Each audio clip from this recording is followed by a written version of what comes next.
¿Se me escucha?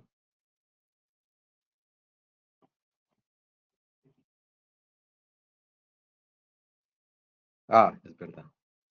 Lo siento que tengo que habilitarles aquí a todos los permisos, es verdad. Un momento, por favor. A ver, de la sesión, habilitar el audio, el video y los mensajes. Buenas tardes, Edward. Ahora sí. Muy bien, gracias. Se escucha bien. Perfecto, pues muchas gracias. Ahora sí que Bien, sí. gracias. Bueno, una cosa, vamos a hacer la clase de hoy. La primera parte vamos a trabajar lo que es la unidad 1, que es la de la capa física, que es la que tenemos programada para el día de hoy, pero también vamos a revisar si pudimos instalar el VMware y el Webcher, y lo hacemos juntos si alguno ha tenido inconvenientes. Entonces la primera parte vamos a ver esto, que es la teoría, como les digo, y luego, pues nada, revisemos esto de VMware y les enseño un poco también la parte de laboratorios, que allí tenemos recursos para esto, para esta instalación. ¿Vale? Pues bueno, vamos a iniciar, a ver si compartimos por aquí. Vamos a compartir.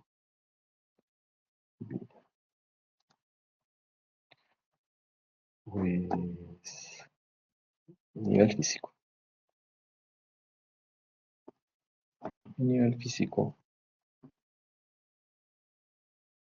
A ver cómo lo vamos aquí.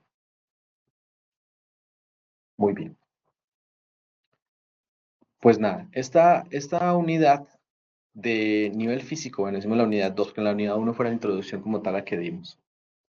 Entonces, ahora 7:32, podemos ir esperando un poco, estos 3 minutos, para que se terminen de unir a otras personas que vayan a ingresar. Mientras tanto, a ver, José, ¿pudiste instalar el VMware? Hola, Edward. Pues no, estoy instalando el Wireshark, Ujú. pero el otro no lo he podido instalar. Vale, perfecto, pues nada, eso lo hacemos ahora juntos, que eso no pasa nada.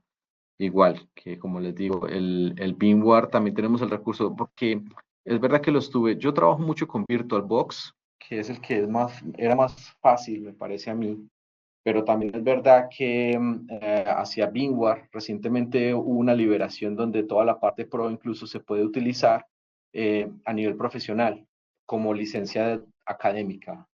Entonces, el VMware está bastante bien y lo tenemos aquí en los recursos, ahí mismo en la plataforma. Entonces de allí lo vamos a trabajar. Lo vemos y lo instalamos juntos Vale. para que estemos todos alineados. El que tengo instalado es el Virtual, ese sí. Sí, sí, sí. Pero bueno, también es verdad que si trabajamos todos con la misma herramienta, algún inconveniente que surja en VirtualBox, pues nada, que tengamos todos el mismo inconveniente. Si sale en VMware, que salga también en VMware. Lo vamos a ver, que es bastante sencillo. Así que eso, gracias. Sí. Andrés también estuvo en la clase anterior, Yago también. Nada, lo vemos ahorita todos juntos. 7:34. Bueno, vamos a ver esto por aquí, me presento también. A ver.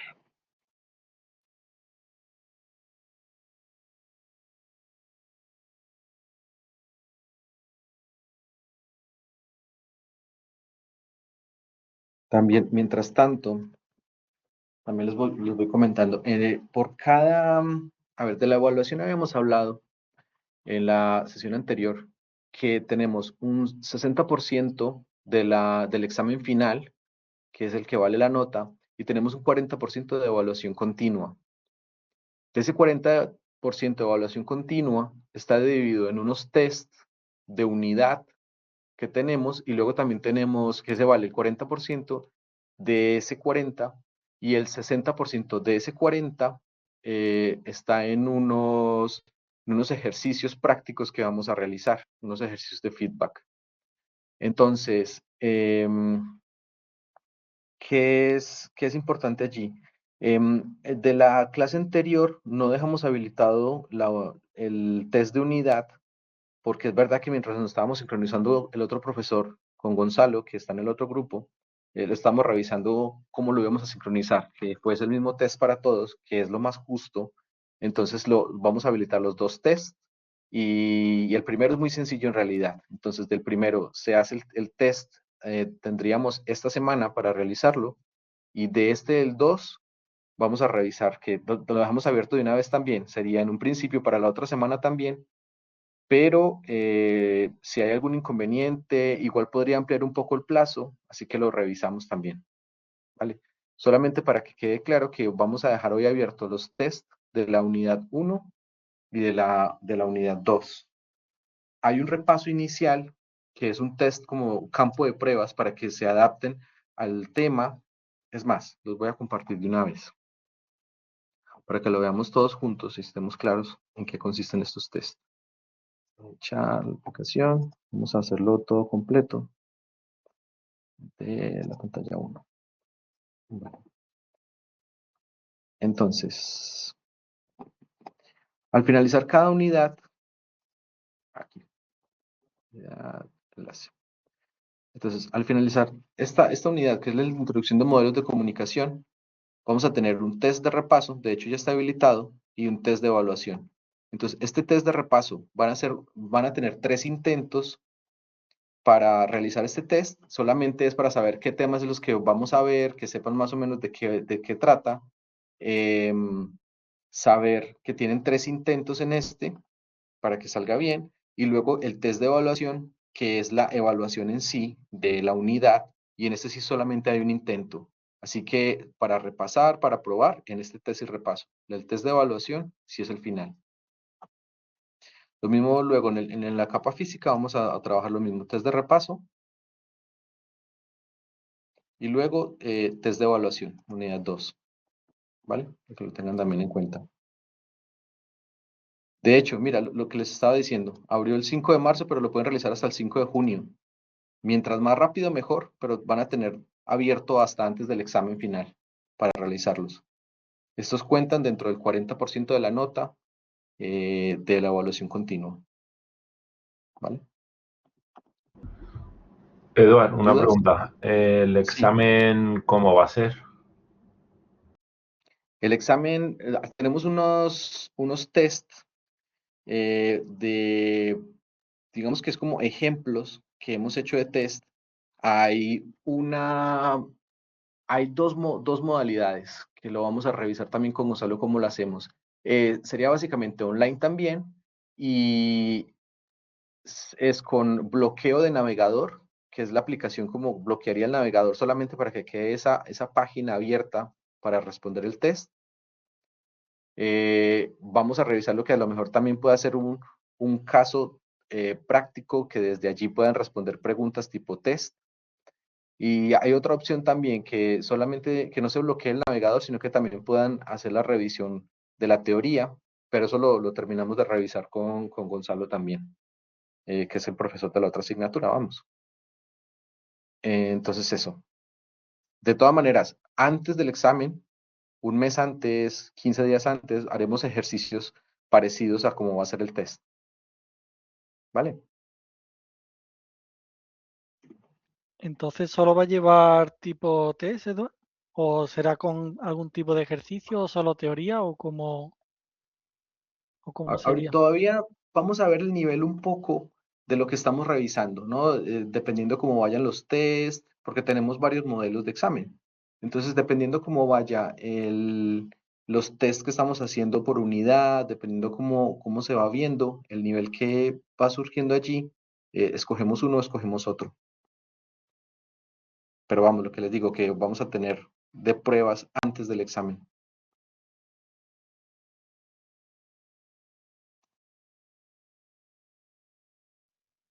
Muchas gracias. Nada, nada. Bueno, pues nada, ya una vez hablado esto, vamos a un poco al lío. Entonces, vamos a hablar del nivel físico que, como lo habíamos conversado en la sesión anterior, tenemos el modelo OSI, que son 7 capas.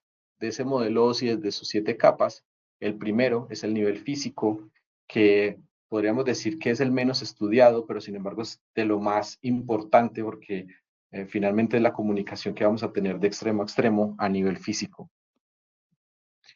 Entonces, a ver, esta cosa aquí. Un poco el índice de lo que vamos a ver, las propuestas, motivación quizá, como les decía, el nivel físico es el menos glamuroso, en todos los niveles que componen la pila del TCP/IP, pero conocer los medios de transmisión disponibles junto con sus ventajas e inconvenientes ayudará al alumno a planificar de una manera más detallada el montaje de una futura red. Esto a nivel de diseño es bastante importante porque a los ingenieros de red, cuando se va a hacer un diseño de un nuevo edificio, cuando hay una ampliación de una zona, en una parte del edificio, pues tenemos que saber las limitaciones físicas que tenemos en ese espacio. Entonces, las distancias que tenemos que cubrir, las tecnologías, las velocidades necesarias, la cantidad de usuarios que vamos a manejar por sitio, todo esto hace parte de esa capa física, porque finalmente es el acceso a la red. El propósito de esta unidad, proporcionar al alumno los conocimientos necesarios para que conozca los medios de transmisión y las tecnologías existentes que posibilita que Internet funcione.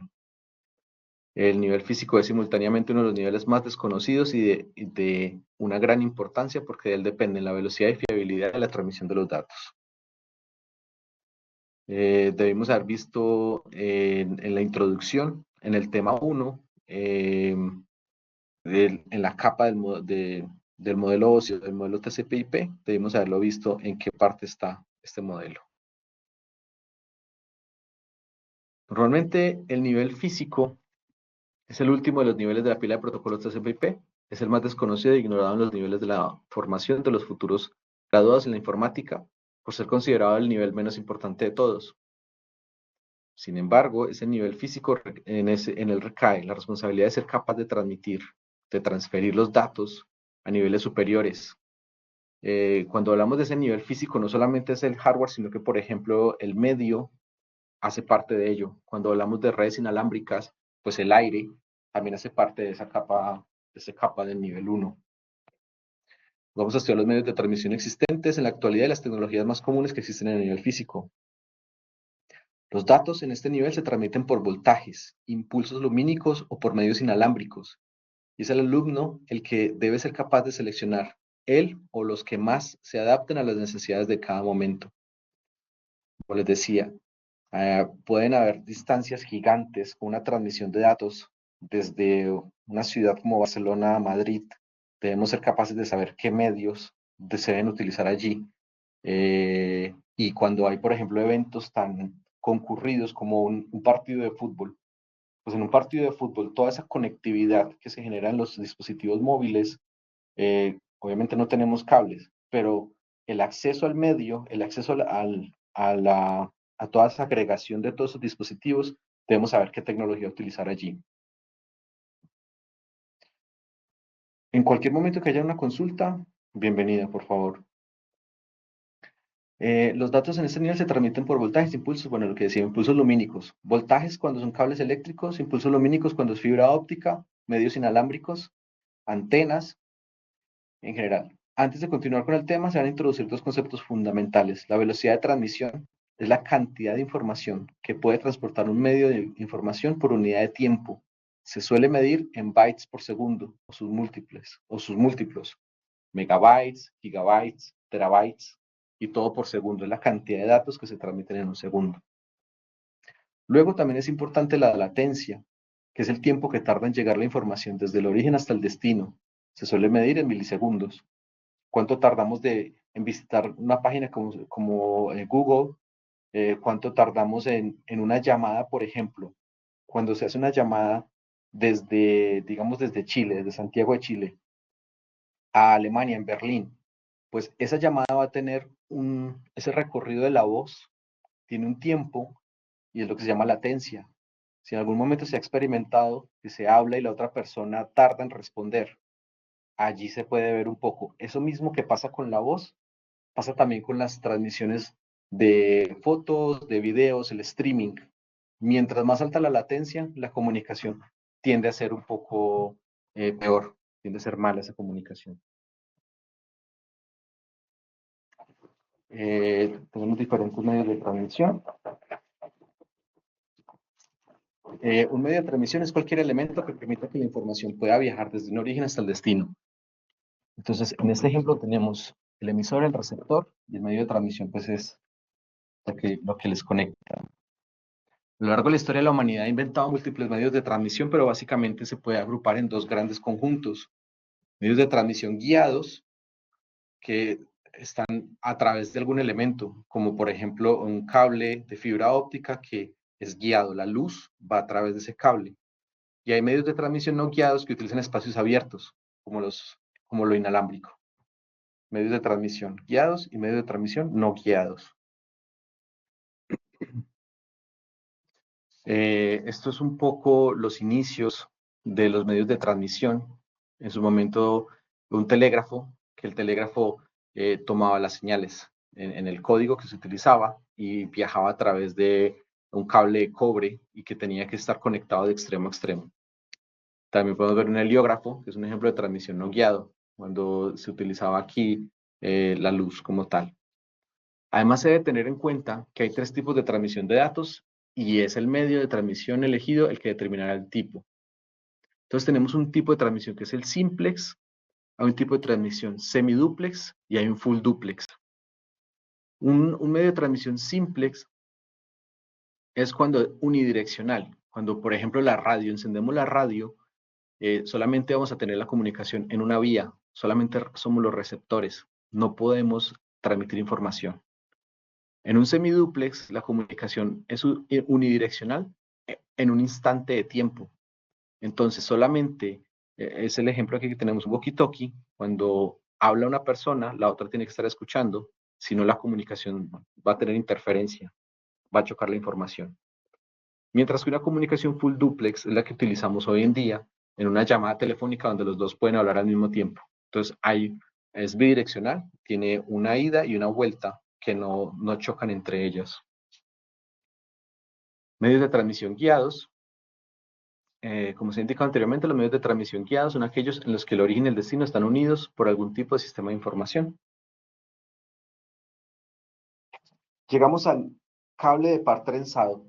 Pues esto es lo que llamamos hoy en día en los ingenieros de telecomunicaciones el cable de cobre. Pero cable de cobre podría ser un coaxial, pero también es este, que es el cable de par trenzado. Es el medio de transmisión guiado más utilizado hoy en día a nivel LAN. Es el más utilizado. Consiste en dos cables de metal conductor, normalmente de cobre, envueltos individualmente en una capa aislante y retorcidos entre sí. Estos pares se encapsulan en una cubierta protectora y los cables trenzan para evitar ruidos. Estos cables, claro, como son de cobre, tienen una transmisión y tienen unos campos magnéticos. Cuando se acercan a algo que genere ondas electromagnéticas, va a generar una interferencia en ellos. En este mismo va a introducir ruidos. Por eso el trenzado y el blindado son métodos para evitar esas interferencias en el cable. Los pares trenzados se pueden diferenciar en sí, tienen blindaje o no tienen blindaje, si son apantallados en la construcción del mismo. Este apantallamiento se utiliza para evitar que el cable se vea afectado por interferencias electromagnéticas externas. En todos los casos la comunicación es full duplex. Tenemos 4 pares de hilos, de los cuales 4 son para transmisión y 4 para recepción. El tipo más común de los pares trenzados es el UTP, que es el Unshield Twisted Pair, que es cable no apantallado y que se utiliza, por ejemplo, para el despliegue de redes de área local. En cuanto a los pares trenzados apantallados, hay dos tipos fundamentales. Apantallados quiere decir que están protegidos, blindados a interferencias electromagnéticas. Entonces, son dos. Están el FTP, que es el Fully Shield Twisted Pair, y se le blinda cada par trenzado y además el cable en su conjunto, el tipo es STP. Si viene además de la protección externa, también tiene por dentro otra protección adicional en cada trenzado de hilos, pues es de el STP. Vale. Bueno, el uso de los pares trenzados apantallados se reduce, salvo contadas excepciones, a entornos con fuentes de radiaciones electromagnéticas muy potentes, como por ejemplo en un hospital. De resto, en una oficina, normalmente en un edificio de oficinas, utilizamos el UTP sencillo, sin apantallamiento. Eso también hay que tener en cuenta, que si se utiliza apantallamiento blindado, mientras más complejo sea el cable, es más costoso en su fabricación y su venta, obviamente. Entonces, nosotros como ingenieros de redes, si sabemos qué es la oficina que estamos diseñando, qué es el sitio donde vamos a estar, si vamos a tener interferencias electromagnéticas, pues sabemos que existe el cable que es apantallado. Y mientras más interferencia, pues más blindaje debe tener. Por eso vamos FTP o STP. Mientras que en oficinas comunes, pues el más barato es el UTP normal, sin apantallamiento. El cable blindado, como nota, el cable blindado FTP o UTP es más caro y más difícil de manejar que el cable UTP, por lo que normalmente solo se utiliza cuando existen fuentes potenciales de interferencias que afectan el cable de par trenzado. Los cables de par trenzado se distribuyen en categorías según sean sus características físicas y su rendimiento. Hoy en día los más comunes son las categorías 5 y 5E, identificados como Cat-E, Cat5E en la funda de los cables, que permiten velocidades de hasta 100 megabits por segundo. En condiciones muy concretas se utiliza cableado categoría 6, fundamentalmente redes troncales, permitiendo transmisiones de hasta 1 gigabit por segundo. Pero su mayor rigidez, al tener un núcleo de plástico, no lo hace adecuado para todas las ocasiones. Cuando se instala este tipo de cableado, también hay que tener en cuenta que es rígido. Entonces, el que se pueda... Sí, José. Ah, vale, le bajaste la mano. No, lo subiste. Una duda, Edward. En la Sí. parte de la anotación, cuando dice el cable blindado FTP u UTP, sería el STP, ¿verdad? En vez de UTP. Sí, el de la derecha es STP. Es un error es una errata. Ah, vale, vale, vale, gracias. Sí, FTP es el que tiene el revestimiento externo, mientras que el STP, además del externo, también vienen los cables trenzados con un apantallamiento.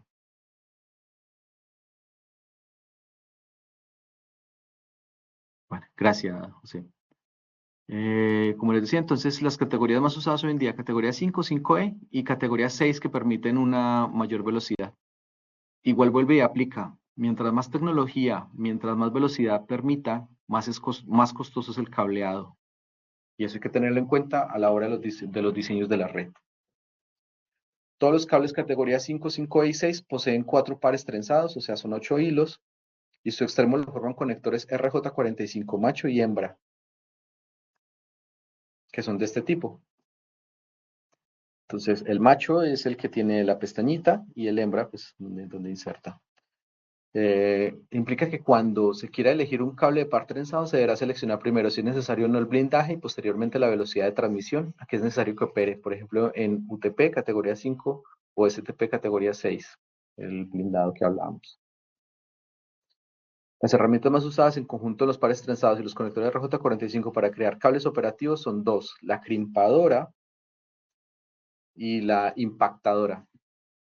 Esto a nivel un poco de anécdota, cómo se hacen, porque, a ver, si ya vienen fabricados, genial, pero muchas veces cuando se es fabricante, te venden, son todo el cableado junto y lo venden en esos rollos gigantes y es ir cortando y fabricando los cables. Pues estas son herramientas para fabricar estos conectores. Esta crimpadora y la impactadora. Adicionalmente existe una herramienta conocida vulgarmente como tester que permite comprobar si el cable se ha fabricado, si el cable que se ha fabricado es correcto o no.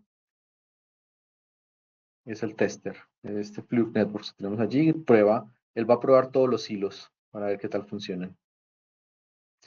¿Qué es importante aquí también que tengamos en cuenta y a nivel de adicional de información? Las cámaras o los access point inalámbricos, si nos fijamos en casa, por ejemplo, los modems, o bueno, no, generalmente las oficinas, los access point utilizan este cable UTP. Las cámaras también. Y hay una tecnología, porque no solamente, claro, son cuatro pares de hilos.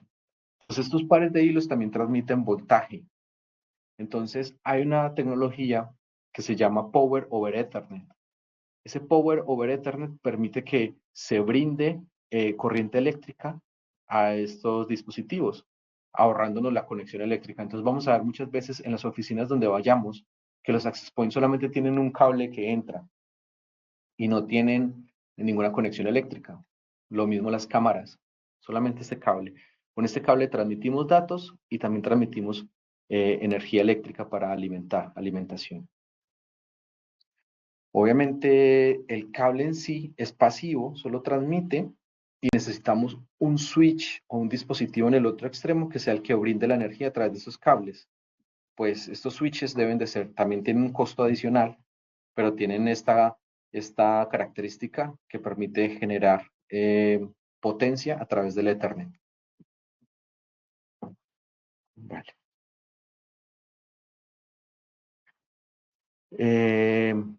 Oficialmente, para identificar las redes que utilizan par trenzado como medio de transmisión se utiliza la notación N base T, donde la N va sustituida por la velocidad en megabits por segundo. Entonces tenemos 10 base T, 100 base T, 1000 base T, donde 10 es 10 megabits por segundo, 100 es 100 megabits por segundo y 1000 son 1000 megabits por segundo o un giga, si hace la transmisión de mega a gigabytes. Vale. Un medio de transmisión que también se utilizaba mucho, pero hasta hace 10, 15 años en las redes de datos, porque igualmente son robustos, este tipo de cableado también es muy confiable, es el cable coaxial. Consta también un par trenzado en dos conductores pero que no están dispuestos de manera totalmente distinta. Están dispuestos de manera totalmente distinta a lo que hablábamos de los par trenzados, a la anterior, a la RJ45. Consta de un conductor interior rodeado de un aislante dieléctrico que a su vez está rodeado de una malla metálica que actúa simultáneamente como aislante y como conductor exterior. Este segundo conductor está rodeado por más aislante y todo el cable está rodeado a su vez por una funda de plástico. Este es el que utilizamos hoy en día para las conexiones en las televisores, la televisión. Debido a esta construcción y a su gran capacidad de transmisión de datos, tiene múltiples aplicaciones. La más conocida por el público, aunque no es transmisión de datos en una red, es el cable de antena de la televisión, el cual tiene idéntica estructura física a los utilizados para transmisión de redes. Hay dos tipos fundamentales de cable coaxial para la transmisión de datos, el llamado coaxial fino, o ThickNet, 10 base 2, y el coaxial grueso, o ThickNet, que es 10 base 5. Ambos utilizan conectores tipos BNC para realizar las uniones entre los segmentos de cable. Hoy en día en la industria, esto es a nivel de, podemos decirle un poco, bueno, de historia reciente, porque en realidad los que se utilizan en las oficinas, en producción en realidad, son los coaxiales, perdón, son los de par trenzado de la RJ45 y la fibra óptica, por supuesto, que ya vamos a llegar a ella. ThickNet y los tipos de conectores, que también necesitan un tipo de conector específico. Actualmente el cable coaxial, como les decía, está en desuso para redes de datos y son sustituidos por cable de par trenzado en redes de área local y por fibra óptica para distancias más largas, por ser más baratos y sencillos de manipular y ser capaces de transmitir datos a mayores velocidades. Vale, modo anecdótico también. Cuando se usa el cable coaxial hay que poner en ambos extremos un conector especial llamado terminador de red para evitar ruidos en la red. Están aquí lo vemos, terminador de red coaxial. Vale. Ahora, esto sí es lo de la industria hoy en día. Esto se utiliza en todo lado y más que todo en las redes troncales. Incluso si vemos los modems de las nuevas instalaciones que están haciendo los operadores de red, Digi, Vodafone, Orange, estamos utilizando fibra óptica. La fibra óptica consta de un núcleo, que es donde viaja la luz, un revestimiento y una cubierta aislante.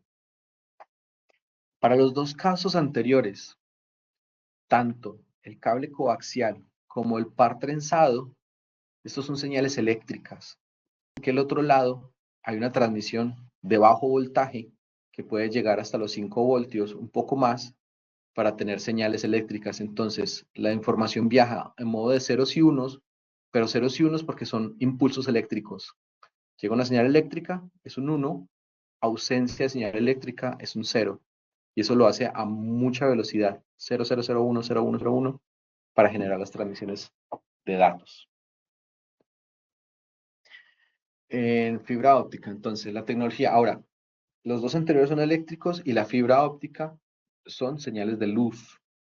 Y, y es un símil. Entonces, la luz, cuando hay luz, un LED que genera la luz, eso es un uno, mientras que la ausencia de luz es un cero. Y el receptor que está en el otro lado, cuando lo recibe ese haz de luz, pues es un uno, y cuando está la ausencia de ese haz de luz es un cero.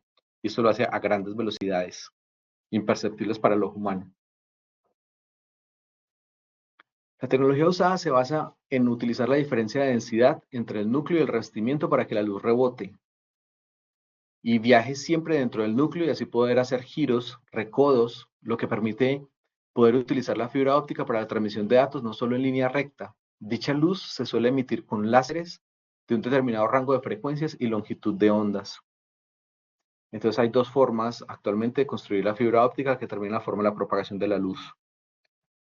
Como nos estaba diciendo, la fibra óptica en su interior está diseñada de tal forma que la luz no viaja en línea recta, como lo haríamos con un láser que va en línea recta, pero una vez hay una curvatura, pues se pierde esa luz, ¿no?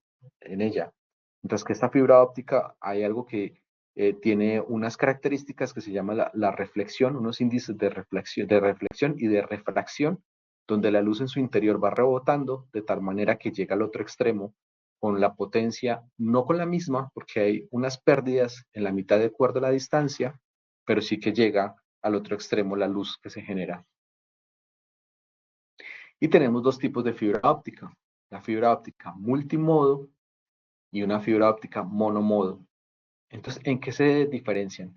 La fibra óptica multimodo es que genera diferentes rayos de luz a diferentes frecuencias.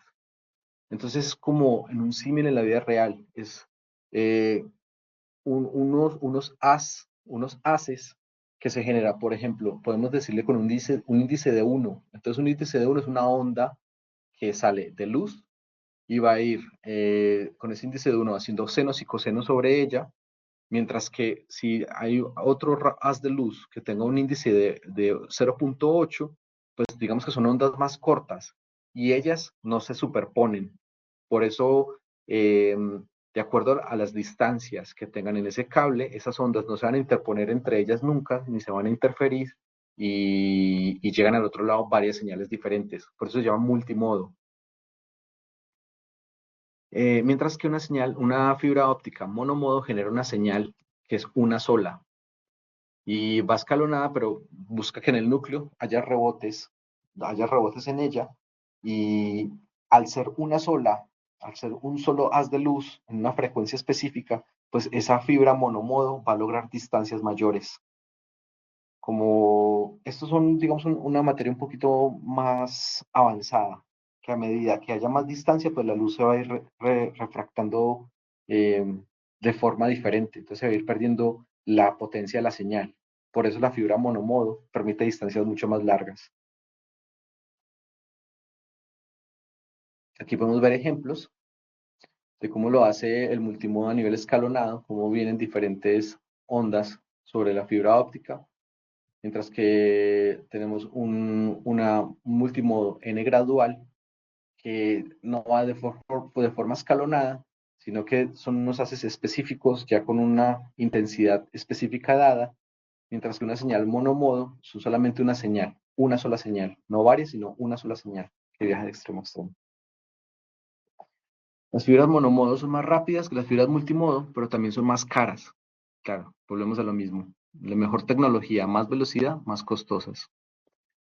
Por lo que el alumno debe tenerlo en cuenta cuando vaya a realizar la lección de una u otra tecnología dependiendo de cada situación. Las aplicaciones de la fibra óptica se centran en la transmisión de grandes cantidades de información a grandes distancias, fundamentalmente en redes troncales, para aprovechar su mayor ancho de banda y menor pérdida de señal frente al cable de par trenzado o el cable coaxial. Entonces, en enlaces más largos, más distancia, fibras monomodo. Distancias más cortas, podría ser fibra multimodo. Además, la fibra óptica, por su propia concepción, es inmune a las interferencias electromagnéticas. Eso es una ventaja muy grande y a tener en cuenta los diseños de red. Si tenemos por ejemplo, un hospital que hablábamos ahorita, el ejemplo, tenemos muchísima interferencia electromagnética, pues podríamos utilizar el cable de par trenzado que viene apantallado, el STP, pero también podríamos utilizar la fibra óptica, que no tiene interferencia electromagnética, no tienen interferencias como tal de las ondas magnéticas. Y un ejemplo se muestra en el mapa del mundo las redes de los cables submarinos de fibra óptica existente actualmente. Bueno, esto a modo de información general. Los cables submarinos por donde viaja la información, la conectividad de Internet entre continentes son fibra óptica. Obviamente son unos cables súper gruesos con muchísima protección para que los barcos que pasen por allí o animales que estén también en el fondo del mar no vayan a interferir con ese cable, no lo vayan a dañar. Pero tener en cuenta que la tecnología usada entre continentes es fibra óptica. Vale. ¿Cómo se denominan estas tecnologías sobre fibra? Milbase F, donde F es de fibra. Pero bueno, igual como todas las tecnologías, la fibra óptica también tiene inconvenientes. No hay una uniformidad de conectores que sí existen en el caso del par trenzado o el cable coaxial. Entonces los conectores pueden variar, dependiendo de la tecnología. En el caso de la fibra hay múltiples selecciones de conector, por lo que habrá de tener mucho cuidado el tipo de conector a elegir en el momento de la compra del cable, porque es difícil y caro de sustituir un conector por otro, sobre todo en el diseño del montaje de una instalación. Si lo podemos ver por aquí. Son diferentes tipos de conectores.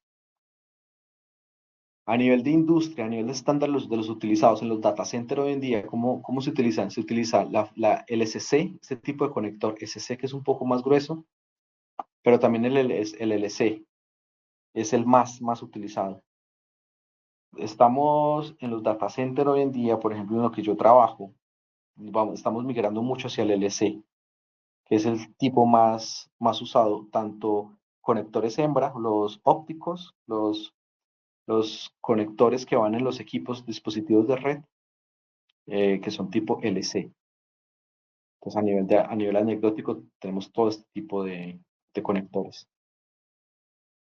Cuando nosotros nos piden un diseño de red, hay que tratar de hacerlo más estándar con el mercado, porque mientras más estándar, más barato. Y no queremos tener un tipo de red que sea solamente tan específico que un vendedor un cable vendor o un fabricante, sea el único que sea posible que nos den servicio, nos den materiales. No, queremos es que sea lo más estándar posible para que podamos ingresar materiales competitivos en el mercado. Además, las herramientas para trabajar con la fibra óptica son mucho más caras. Claro, estamos trabajando con luz, tienen que ser fibras que son muy delgadas y tienen que ser herramientas que son muy precisas para esa conectividad, esa conexión. Si nos imaginamos en la calle, la fibra óptica pasa un camión, por ejemplo, y daña la fibra óptica, pues ese daño de fibra óptica necesitamos unos instrumentos para volver a fusionar esa fibra óptica, que vuelven a quedar los hilos alineados entre ellos. Esta es un ejemplo de una de esas fusionadoras, una fusionadora de fibra IFS 15S de Inno Instruments. Es tanto el nivel de complejidad que tiene que ser muy milimétrico, muy milimétrico, porque si falla por 1 milímetro o 2 milímetros, esa fusión de la fibra óptica son hilos del tamaño de un cabello. Si falla esa conectividad entre ellos, pues no va a haber viabilidad, no hay conexión. Asimismo, es una tecnología que está revolucionando todo lo que es la industria de las telecomunicaciones, pero tiene sus desventajas como esto, o la precisión que necesitan entre ellos. A modo de orientación, la herramienta, esta fusionadora tiene un valor en el mercado de 4.300 euros masiva, que son, y bueno, y para una oficina o para una pyme o para alguna empresa que sea pequeña y monte su red, un costo de eso es muy elevado. Otro inconveniente, aunque más prosaico, se da por la propia naturaleza de la luz, debido a que ésta solo se propaga en una dirección, lo que obliga a que si se quiere tener comunicación full duplex, se necesitan 2 cables de fibra óptica, uno para cada sentido de la comunicación. Claro, lo podemos ver aquí mismo en este tipo de conector que estamos viendo, tenemos dos hilos de fibra óptica. Son dos hilos. Uno que sería la transmisión, lo llamamos TX, y el otro que es la recepción, RX. La luz viaja por aquí desde un transmisor y lo recibe un receptor. Y luego por el otro lado, lo mismo, el inverso, un transmisor y un receptor. Muy bien. En la mayoría de montajes de fibra óptica doméstico, la comunicación es semiduplex. Bueno, esto ya, semiduplex depende de la tecnología del equipo de red que tengamos. Ahora, vamos a los medios de transmisión no guiados. Para tener en cuenta, bueno, esto no lo vemos aquí tan específico en la teoría. ¿Qué es importante? A nivel de área local, en las oficinas de las implementaciones de red que hagamos, el par trenzado, que es el que estamos hablando acá, por ser señales eléctricas, el medio siempre va a generar una pérdida. Quiere decir que las limitantes de este par trenzado, a pesar de que sea económico, a pesar de que sea una tecnología muy usada, tiene una limitante de distancia. Entonces el máximo que puede tener de distancia en un cable de par trenzado son 100 metros. Eso tengámoslo en cuenta porque más adelante en uno de los ejercicios que vamos a hacer de feedback, vamos a elegir el medio de transmisión y la distancia es muy importante. Es solamente 100 metros en el par trenzado. Ya para distancias superiores a 100 metros se va a utilizar fibra óptica. Y tener en cuenta también que la fibra óptica en multimodo, por tener también una pérdida en el medio, todo lo que sea medio, luz o ya sea eléctrico, va a tener siempre una pérdida.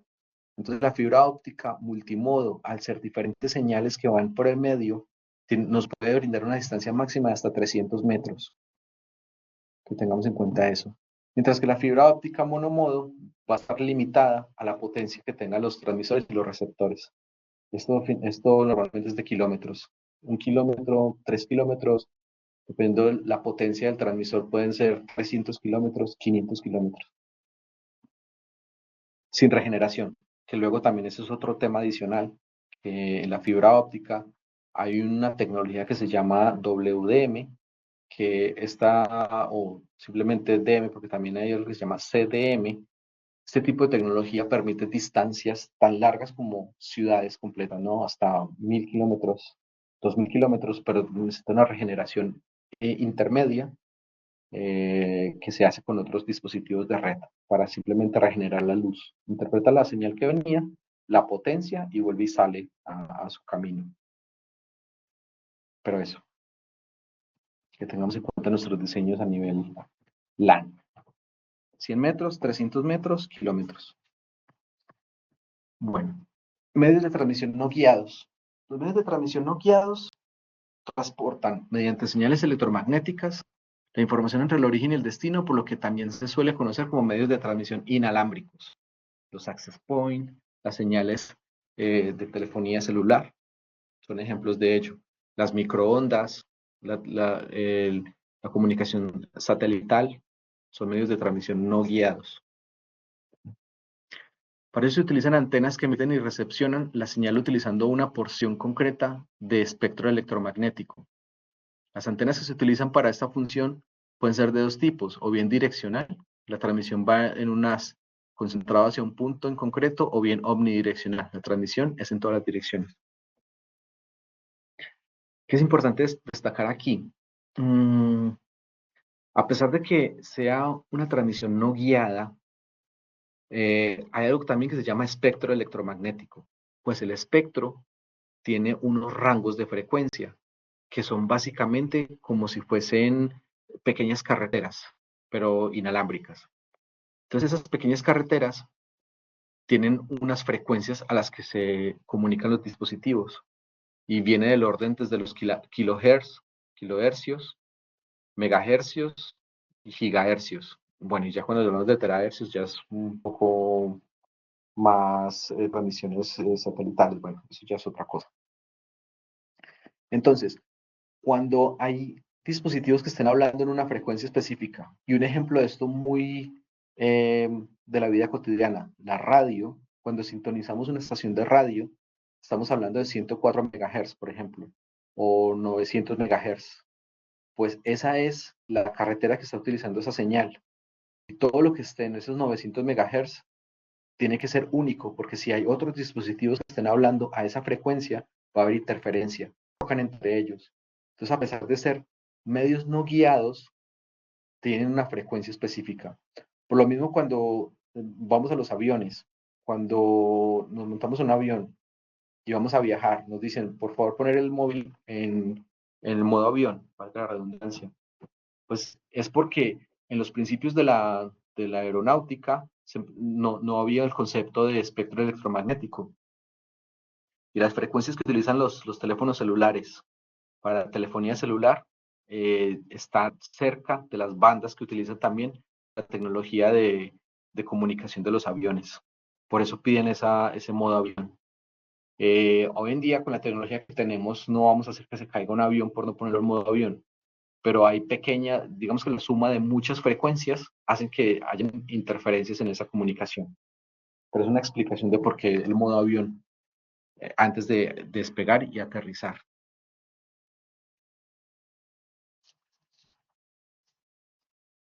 Esto es una antena omnidireccional, que también es importante estos conceptos. Hay antenas direccionales y omnidireccionales. Cuando hablamos de omnidireccional, es como esta, que genera señales hacia todas las direcciones en 360 grados. Generan ondas de transmisión 360 grados.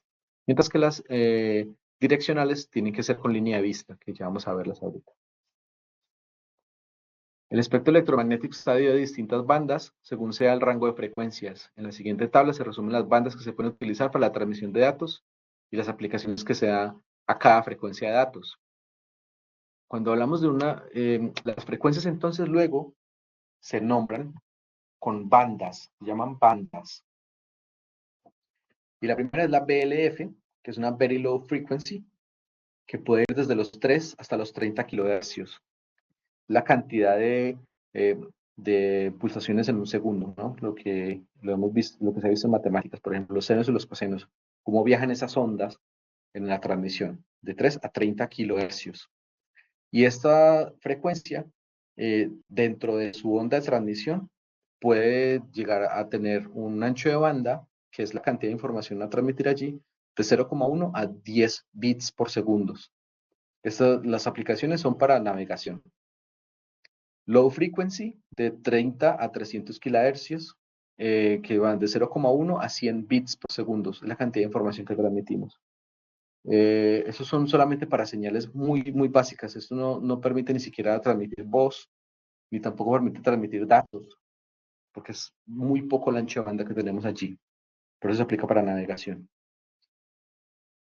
Tenemos una frecuencia media que puede ir de los 300 kHz hasta los 3 MHz, o 3 MHz, su palabra en inglés, que puede ir desde 10 hasta 1000 bits por segundo. Que si aquí podemos transmitir un kilobit por segundo. Que allí tenemos la radio AM.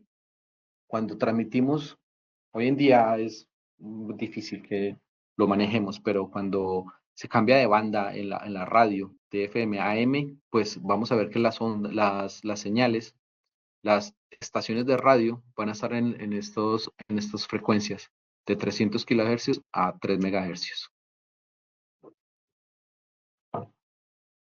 Pues tenemos otras ondas, como la high frequency, de 3 a 30 MHz, que es una transmisión un poco más alta, de 10 a 3 kilobits por segundo, o 3000 bits por segundo, que son radios de onda corta. Luego tenemos la VHF, que es la Very High Frequency, que es de las radios FM, que hoy en día sí que las escuchamos un poco más, bueno, menos a medida que avanzan las tecnologías, pero se oye todavía, que son de 30 a 300 MHz y van hasta 100 kilobits por segundo. Por eso podemos ver también una diferencia entre una radio AM, la calidad de la voz. El narrador la voz se va a escuchar un poco más como un poco más entrecortada o más enfocada, porque la cantidad de información que viaja a través de esa onda tiene que ser muy óptima, entonces recorta picos de esa voz. Por eso se escucha la voz en una radio AM, se escucha mucho más enfocada, mientras que tiene mejor calidad en una radio FM. Hasta 100 kilobits por segundo, la televisión y la radio FM. Luego tenemos una ULF, que es Ultra High Frequency, de los 300 a los 3000 MHz, hasta 3 GHz, podemos decir.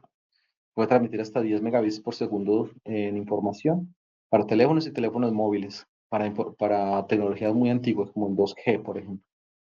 SLF, Super High Frequency, de 3 a 30 GHz, hasta 100 megabits por segundo de información. Comunicación vía satélite, y ELF Extremely High Frequency, de 30 a 300 GHz, hasta 750 megabits por segundo, que son los radares. Esto, que es importante aquí también, y esto no concierne mucho la asignatura, pero a modo de curiosidad también. Mientras más alta sea la frecuencia, más susceptible es a interferencia por objetos. Por ejemplo, estas señales de radar, cuando hay un día lluvioso, cuando hay muchas nubes, pues la calidad baja muchísimo o simplemente se pierde comunicación. Por eso los radares en la aviación tienen que utilizar una de estas frecuencias con antenas mucho más especializadas hoy en día, pero en un día nublado, con muchísima lluvia, pues las señales de radar tienden a cortarse. Lo mismo las llamadas telefónicas también podrían tener esos inconvenientes. Mientras que las señales, por ejemplo, como las AM, que son más bajas, esas señales cuando tienen, por ejemplo, se está dentro de un edificio, igual tienden a llegar a la comunicación dentro de los receptores. Una radio AM, a pesar de que se esté en un sótano, por ejemplo, la señal va a llegar, mientras que un FM o una comunicación celular se pierde, porque esas señales son tan cortas que las interferencias de los objetos físicos, como los ladrillos, las cortan, ¿vale? Podemos también hablar de espectros más altos, como por ejemplo los rayos X, los rayos ultravioleta, pero igual, estas señales también tienen sus usos, pero un poco menos estudiadas hoy en día, en general para comunicaciones. Se utilizan para otros temas porque pueden llegar a interferir en las moléculas de los seres vivos, ¿no? Si es muchísimo más alta, por eso hay rayos gamma, rayos beta, que son rayos que no se pueden utilizar en un entorno cotidiano porque son tanta la frecuencia que pueden tener que pueden interferir incluso en las moléculas, en las células vivas. Eso a modo de cultura general, para luego revisarlo si tienen curiosidad en el tema. Hay que entender que independientemente del rango de frecuencia, muchas de estas bandas están bajo el administrativo y se debe solicitar permiso para poder utilizarlas, salvo contadas excepciones. ¿Qué es importante también allí? El espectro electromagnético, como les decía, son carriles de comunicación y está dentro del Estado el control de estas bandas. Hay unas que son de libre acceso, de libre uso, pero la mayoría para aplicaciones comerciales tienen que tener una licencia. Entonces, las radios, hoy en día, las radios FM, AM, tienen que tener una licencia con un control del Estado, porque si fuese libre, pues todos lo utilizarían y es limitado, el espectro electromagnético es limitado. Ondas de radio. Se conoce como ondas de radio aquellas que operan entre los 3 kHz y 1 GHz. Están reguladas por la ley, operaban con antenas omnidireccionales, quiere decir hacia todos lados, 360 grados. Este rango de frecuencia está controlado por la administración y su uso requiere de permiso específico, licencias que nos tienen que dar el Estado. Tienen la capacidad de atravesar las paredes, sobre todo en frecuencias medias y bajas, pero son fácilmente interferibles por otros dispositivos que emiten con frecuencias cercanas. Su aplicación suele ser el envío de información donde hay un emisor, pero muchos receptores, por ejemplo la radio comercial o una señal de control para diversos dispositivos repartidos en una zona amplia. Luego tenemos otro tipo de señales, que son las señales microondas. Son antenas direccionales. Ese tipo de antenas seguramente las hemos visto cuando vamos en carretera. Estos son enlaces cuando hay distancias muy grandes y el terreno es muy difícil, una montaña, por ejemplo, o hay lagos de por medio, pues no podemos tender cableado, no se utiliza la fibra para hacer transmisiones de datos. Para esas distancias así grandes utilizamos los microondas, que son antenas direccionales. El otro lado tiene que tener una línea de vista y tiene que estar calibrado hacia esta antena. El otro lado es similar a esto, es un espejo y tienen que verse entre ellas. Operan entre los 1 y los 300 GHz, lo que obliga a que el emisor y el receptor estén alineados, ya que la propagación es por línea de vista. El emisor y el receptor deben de poder verse sin obstáculos intermedios, aunque estén separados por kilómetros de distancia. Vale. Si hay alguna montaña intermedia, no va a tener comunicación. Un árbol tampoco va a permitir comunicación. Son señales tan pequeñas con frecuencias tan bajas, tan pequeñas, que, bueno, altas en este concepto, ¿no? Porque son gigahertz. Son muchísimas ondas que viajan a mucha velocidad y si se interpone algún objeto, pues va a cortar la comunicación. Las características fundamentales, una banda de gran tamaño que puede crear subbandas para transmitir datos con mayor ancho de banda, no pueden atravesar paredes, su uso está restringido a permisos administrativos, excepto casos muy puntuales, desde la 1 GHz a 3,4 a 3 a 4 GHz. Las microondas en las frecuencias más bajas se comportan más como ondas de radio que como microondas. El Wi-Fi, el Wi-Fi, opera dentro del rango de las microondas, concretamente entre los 2,4 GHz, lo mismo que el Bluetooth, estándares antiguos, obsoletos, de Wi-Fi que operan a 5 GHz, el 802,11a, por ejemplo. La popularidad de las microondas se ha producido a partir de la introducción de estándares de la comunicación inalámbrica como Wi-Fi o Bluetooth. Pero y como se ha expresado anteriormente, en este apartado, al operar en el rango más bajo, las microondas se comportan más como ondas de radio, compartiendo muchas de sus características.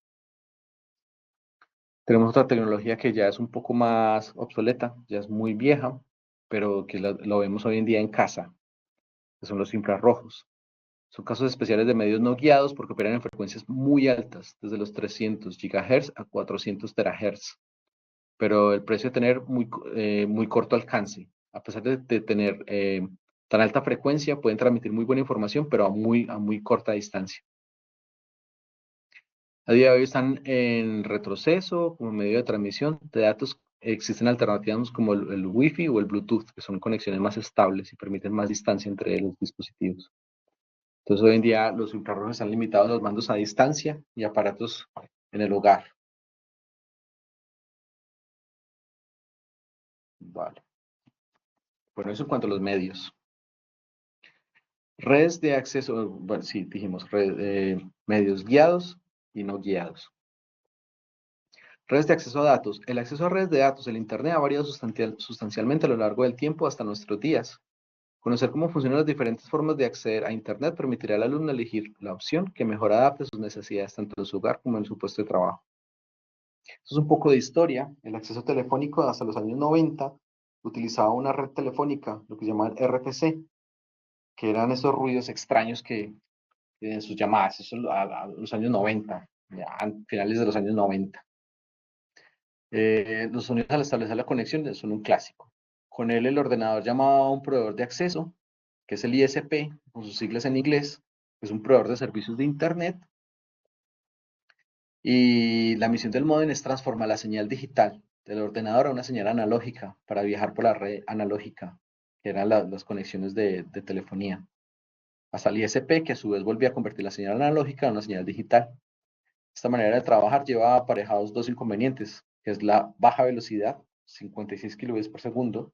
En esa época era mucho, pero esto no es nada de lo que está hoy en día. Mientras duraba la conexión. Mientras que duraba la conexión, la línea telefónica estaba bloqueada. Entonces no entraban ni salían llamadas en el momento. Un ejemplo de estos modems. La tecnología luego que le sucedió fue el DSL, una evolución que también utilizaba el canal de telefonía, pero utilizaba algo que se llama un splitter y permitía tener transmisiones más altas. Podemos llegar a una descarga de internet hasta 1 megahertz por segundo. Perdón, alta velocidad a bandas de frecuencia de hasta 1 megahertz por segundo. Hasta 1 megahertz, perdón. Esta simple diferenciación permite que el uso único del enlace DSL pueda convivir una llamada de teléfono con el acceso a Internet, lo que llamamos el splitter que les decía, dividida por un lado la llamada telefónica, que podía entrar al mismo tiempo que teníamos la conectividad al Internet.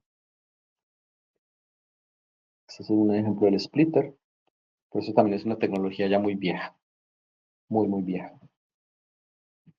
Y la que se utiliza, bueno, la que hablamos de la fibra óptica, se está extendiendo el uso de ella. Mientras más se use, más barato va a tender a ser, que hay muchos más fabricantes de fibra óptica. Y hoy en día la introducción de esta fibra óptica pues permite que también haya transmisiones adicionales. A través de ello, como son señales digitales, podemos transmitir la televisión, se puede transmitir también la voz, se puede transmitir los datos como tal del Internet. Este es un ejemplo de la fibra óptica. Hoy en día muchos de nosotros tenemos una conectividad de fibra óptica hasta un módem, un router, podemos llamar, porque nos da finalmente una conectividad inalámbrica en casa. Luego tenemos también otro tipo de comunicación que es a través de radio de satélite. Se pueden dar casos en los que por motivos que sean no es rentable ni sencillo el cable, como les decía. Pueden ser lugares muy remotos, que esté a través de las montañas, que sea a través del bosque, que haya lagos, que sean distancias muy largas, lugares como en la Patagonia, en Chile, en Argentina, la selva como en el Amazonas, en Brasil, pues no es posible tener un tendido de cableado de fibra óptica y que además su mantenimiento tendría también sus costes, porque llegar hasta allí no hay carreteras, es difícil el acceso y los materiales para su mantenimiento pues son poco accesibles. Entonces, para ese tipo de sitios, de terrenos, hay otras tecnologías como la satelital o la radio. Bueno, hay conexiones de radio, también conocidos radioenlaces. Esos radioenlaces como lo que vimos ahorita también de las microondas, también se pueden utilizar ese tipo de radios.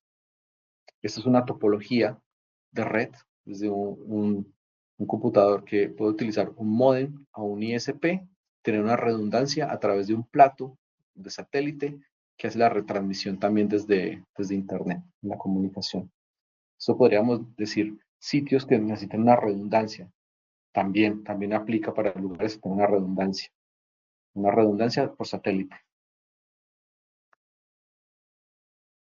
Un ejemplo de la situación de esa tecnología podría ser la conexión de una estación meteorológica en una montaña de difícil acceso, en la sierra, por ejemplo, una base de investigación en la Antártida o en un avión para proporcionar internet durante el vuelo.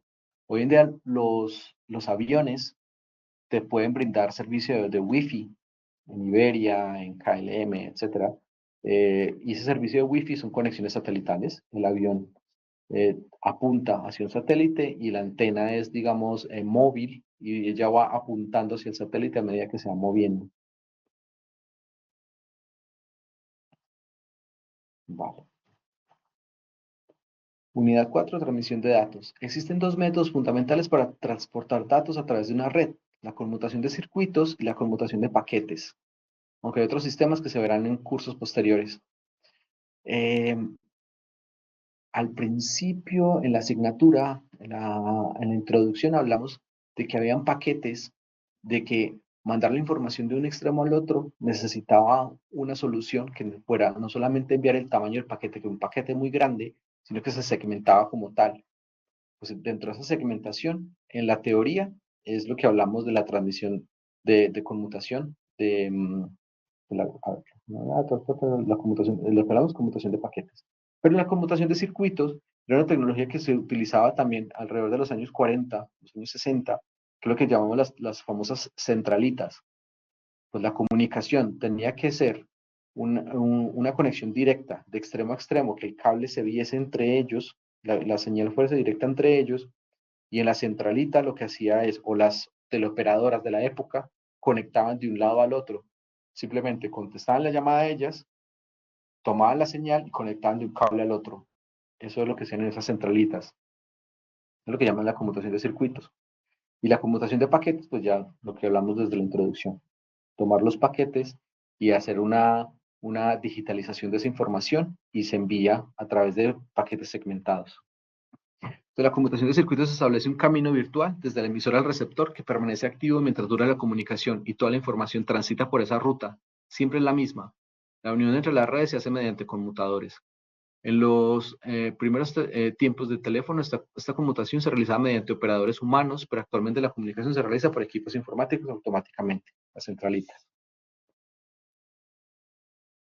A nivel de historia, centralita telefónica. El problema se da cuando atraviesa un conmutador, se gasta un enlace y el conmutador tiene un número limitado de ellos, por lo que si ha alcanzado el máximo de capacidad no podrá establecer una nueva conexión hasta que se libere una.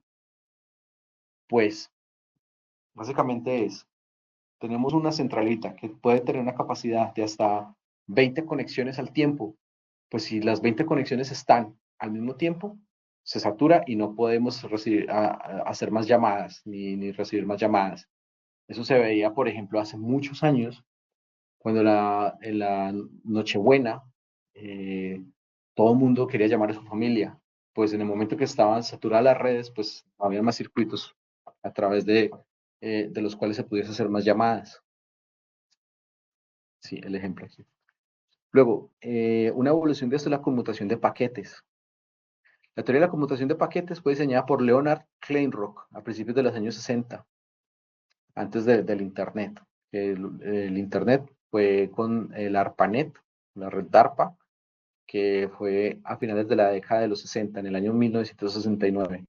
Información importante por ahí para los test. La idea era crear un método de envío de mensajes que no dependiera de un nodo o nodos centrales que pudieran no estar operativos en un determinado momento, por un motivo cualquiera. Este es el señor que generó esa teoría de conmutación de paquetes. Vale, entonces, todos los nodos tenían una importancia igual, una red de iguales, y que los mensajes se enviaran por ellos pudieran seguir distintos caminos en caso de que fuese necesario. Todo lo revolucionario de esta tecnología es que ya no se utilizaban los circuitos para hacer una conexión al tiempo, sino que hay unos búferes donde se almacenan los paquetes que están marcados de dónde vienen, como la correspondencia. Tiene una marcación en los encabezados de origen y destino, y la cantidad de paquetes se pueden acumular al tiempo y van a ir por diferentes conmutadores para llegar al destino. Y esto elimina esa limitación que teníamos de un circuito al tiempo. Intercambio de mensajes se vienen en paquetes de mayor o menor tamaño según el protocolo también. Cada paquete se envía por la red con la información antes mencionada, de tal manera que cuando llega un conmutador, este decide qué camino va a seguir. Entonces tenemos toda una red interconectada de conmutadores y hay caminos que se generan entre ellos, circuitos que se hacen, pero son circuitos dinámicos y los búferes se vacían dependiendo del origen y el destino al que vayan. Esa es la revolución de esto y por eso pasamos de las centralitas a conmutadores o enrutadores. La ventaja primordial, obviamente, es que cada paquete puede seguir una ruta distinta y los conmutadores no tienen número de transmisiones máximas, sino que simplemente los paquetes se van acumulando en una cola de entrada, que llamamos un buffer, hasta que se le pueda dar salida hacia su destino. Bueno, chicos, es muchísima teoría, pero es muy importante porque saber de dónde venimos y en lo que estamos hoy en día. Conclusiones: conocer los distintos medios físicos y las tecnologías por parte del alumno permitirá que se vean ventajas e inconvenientes a la hora de un diseño de la red, qué medio utilizar, qué medio de transmisión utilizar, los distintos elementos que conviven en el nivel físico son vitales para que la transmisión de datos llegue a buen puerto y la adecuada combinación de los mismos para sacar partido de sus puntos fuertes. Saber lo que decíamos, en lugares donde haya muy alta interferencia electromagnética o lugares que sean de muy larga distancia, lugares donde no se pueda tener accesibilidad de cableado. Entonces, ¿qué tipo de tecnología podemos diseñar nosotros como administradores de una red, como diseñadores de esa red? La fibra óptica, los pares de par trenzado, coaxial, los señales de radio, el satelital. Recapitulando un poco, múltiples medios de transmisión que pueden usar para enviar información de un punto A un punto B. Cada uno tiene sus ventajas e inconvenientes, pues se agrupan en medios de transmisión guiados y no guiados. Hay un elemento físico que interconecta origen y destino. Además, los diferentes medios suelen implicar inversiones muy diferentes en equipamiento, las herramientas necesarias. Finalmente, la tecnología está, y nosotros somos los que decidimos, como ingenieros de red, qué medios utilizamos, pero también hay un factor muy importante y es los costos. ¿Cuánto va a ser el CAPEX de una red y cuánto va a ser el OPEX, su operación? El CAPEX es este dinero que vamos a hacer en la inversión inicial y cuánto es el OPEX en mantenimiento. Hay también que tener en cuenta cuál es el ciclo de vida de estos medios de transmisión. ¿Cuántos años puede durar una red de par trenzado? ¿Cuántos años puede durar una fibra óptica? ¿Cuáles son las desventajas de que, por ejemplo, sea tan delicada la fibra óptica, que sea tan buena para transmitir información, muy alta información, muy flexible, pero tan susceptible al mugre, a la grasa, si el instalador no se limpia bien las manos, por ejemplo, no utiliza las herramientas adecuadas? Tiene sus ventajas, sus pros y sus contras, y los costos es uno de ellos. Propuestas de ampliación. Durante el tema se ha visto la referencia a varios medios de transmisión, pero nos ha hecho referencia a codificaciones y multiplexaciones. Estos otros temas también que son bastante interesantes, la multiplexación, para también transmitir señales a largas distancias, pero de diferente capacidad. Eso es como una suma de capacidades. También hay medios de transmisión en los que aquí indicados que pueden ser estudiados por el alumno. La comunicación y las formas de acceso a Internet también se ha hecho de una forma superficial. El DSL, por eso estamos un poco más mandado a recoger. Bibliografías, tenemos información aquí. Un poco más esto. Vale, chicos, no sé si queda alguna duda respecto a la teoría del día de hoy.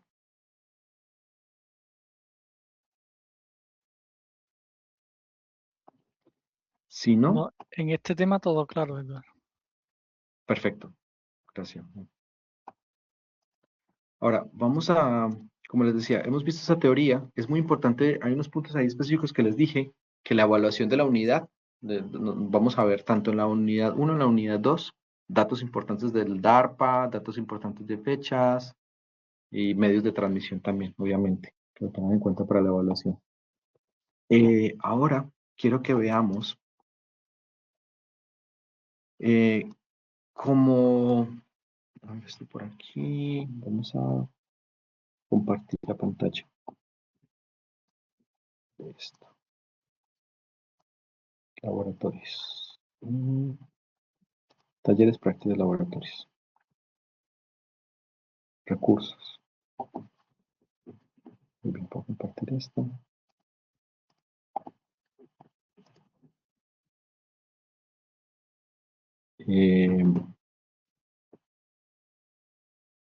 Entonces, a ver, esto lo voy a pasar por aquí.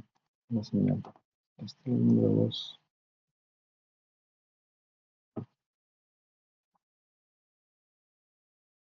Aquí la pantalla número 2.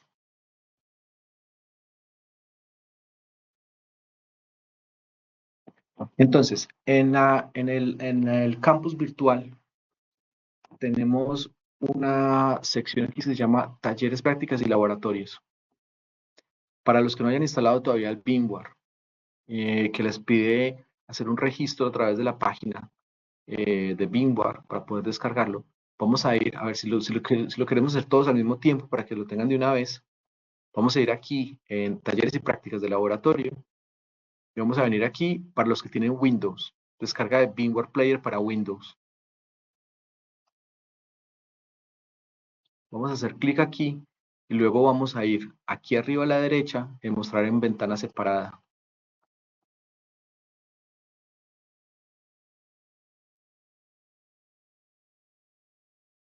Luego voy a hacer en ventana separada. Esto es un share folder, un SharePoint, y aquí vamos a poder descargar la imagen del BIMWare.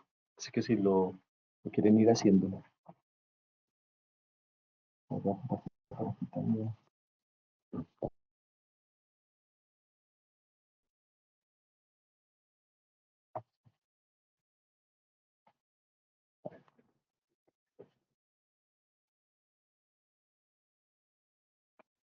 Si les parece, yo ahorita mismo tengo problemas para verlo aquí, visualizar la instalación sobre esta máquina que no tengo una restricción. Si alguien que lo esté instalando en el momento nos quiera compartir pantalla para que lo veamos juntos, lo hacemos todos juntos.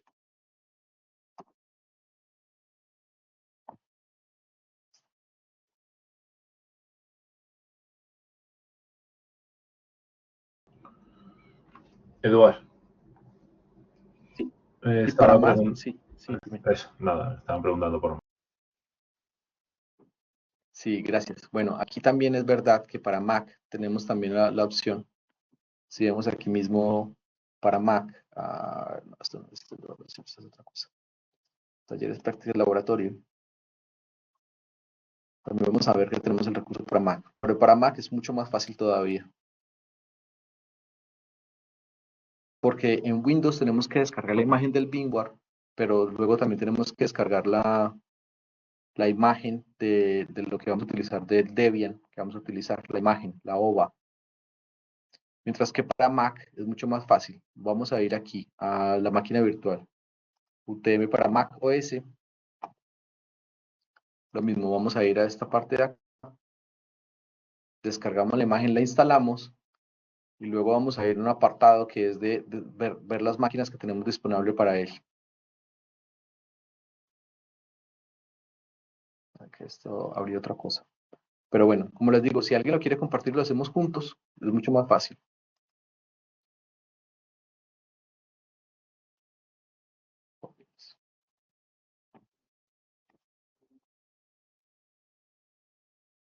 Sí, Juniper. Juniper. Yo creo que es porque no nos va a permitir compartir pantalla. No lo hacemos aquí. Lo tengo que poner como presentadores.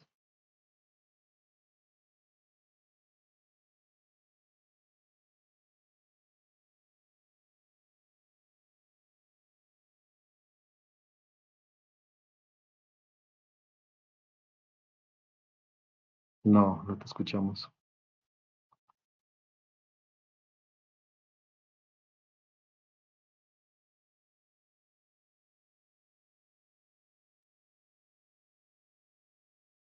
Pero sí que tienes ya permisos para compartir, si lo quieres hacer.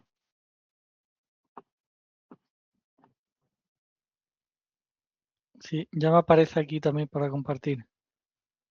Vale. ¿Va a compartir alguien? Ah, no sé si va a compartir alguien o comparto yo Vamos a mismo. hacerlo primero contigo, José. Sí, vamos a hacerlo contigo primero, Dale, porfa. Y dale. ya luego. Dale, José, porque yo Vale, lo tengo instalado, o sea que. vale.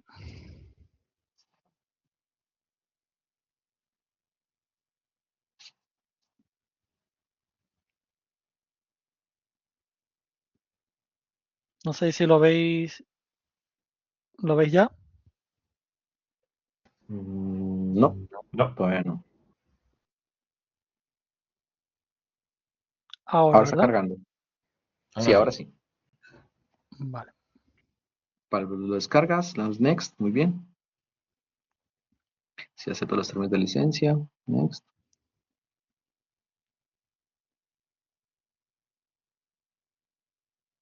¿Esto es necesario o no, verdad? No, Next. eso no es necesario. No, next, sí, tal cual. Tal cual, next, next,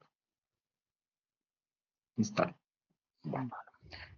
Mientras va instalando, vuelve por favor a los recursos que también tenemos que bajar la OVA del sistema operativo que vamos a trabajar. Sí. Entonces vas a descargar esa imagen virtual para VirtualBox y VMware, esa misma, por favor.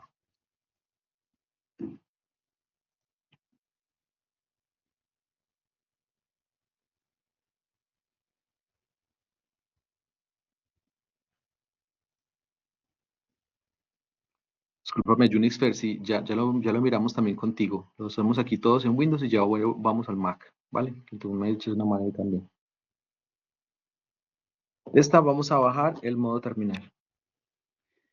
Este, ¿verdad? Sí.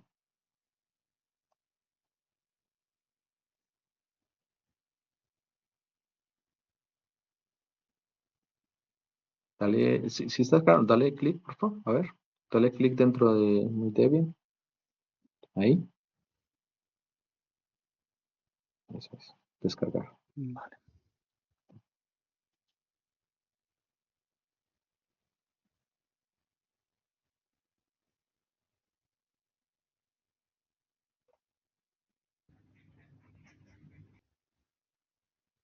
Vale, sí, estaba descargando ya el otro. Eso es. ¿La instalación cómo va? Va instalando. Sí.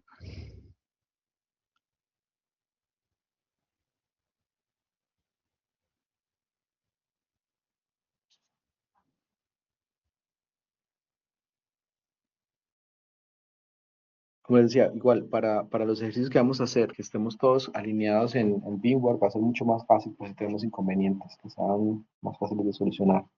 Pero esto es un entorno virtual, porque a la hora de los laboratorios, para que podamos aterrizar teoría que sea más fácil de ver, pues podemos tener un entorno virtual.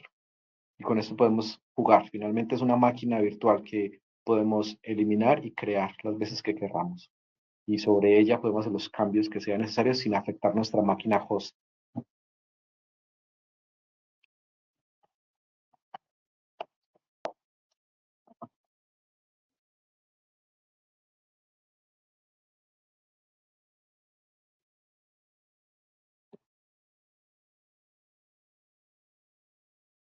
¿Pudiste Unix descargar mientras tanto para ¿Me Mac también? ¿Lo escucha? pudiste descargar? Sí, ahora sí. Ok. Cuando le doy a descargar, me manda para Apple Store de la Mac y me dice máquinas virtuales. Ujú. Y dice algo de Debian. Ujú. Debian 11. Sí, Subamos a oh, esa Debian pero 11, por favor. me dice que debo de pagar. No, entonces no, espérame, ya lo miramos juntos, a ver. No, no, no. ¿Por qué? Ya lo miramos juntos.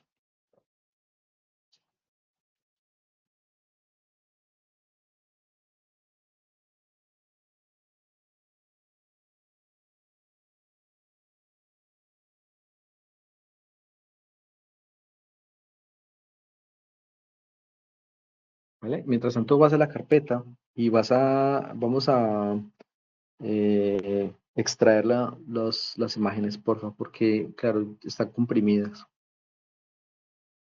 La carpeta de descargas, por favor, José.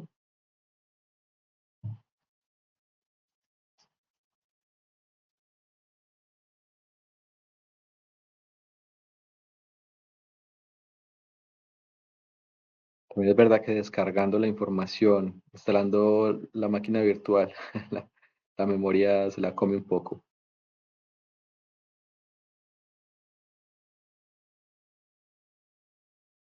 ¿Qué te dice abajo a la derecha?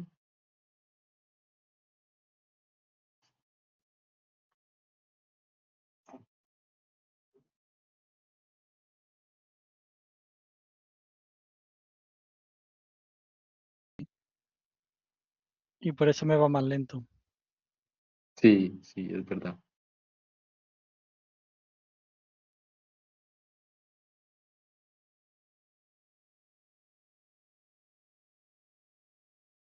Vale, pero seguramente ya te instaló. Mira que si miras en el escritorio, abajo a la derecha, ¿qué te pone?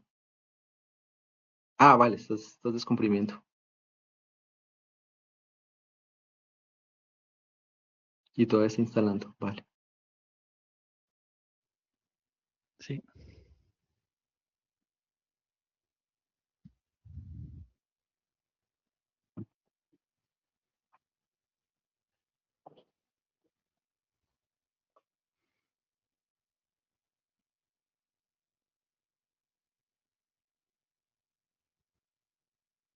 Necesitamos Thiago, Pablo, Juan José, David, Andrés.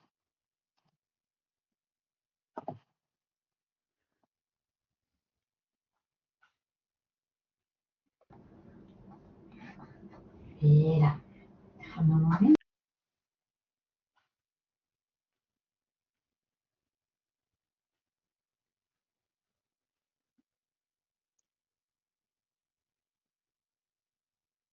A lo mejor te está pidiendo algún permiso o algo, José. Sí, es que veo esta aquí, pero como no se me maximiza, no lo sé. Ah, vale. Y Vale. yo creo que esto puede ser lo que me está paralizando la instalación, ¿verdad? Sí, puede ser que a lo Porque mejor ese. esta es la instalación y aquí me ha salido una ventana que no sé dónde está. Bueno. A ver, Bueno, pero sí se está moviendo. Dice ya instalando BMCI driver. Sí, está instalando los diferentes drivers. voy a cerrar aquí este remoto. A ver si... Ujú.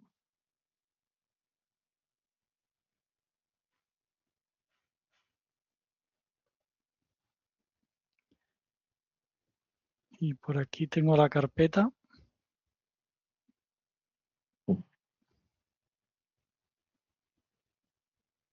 Vale, ese ya, y ya la. Sí, ya la sacaste. Ya Sí. la. Vale, descomprimiste.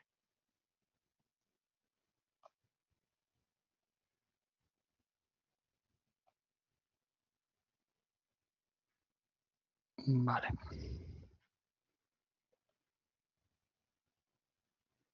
Unix, seguramente cuando tú le das al link, te dice Securely Run Operating System on your Mac y le dices Download a la izquierda, porque hay uno que dice Sí, Mac App. ya lo hice, le di en descargar, porque si le doy en más, voy a tener que descargar desde la aplicación y tengo que cancelar. Entonces, Download, sí, descargar. le di en download y me envía, ya me descargó la carpeta. Vale. Ok, me dice que debo de agregarle a la aplicación. Un momento. Ujú.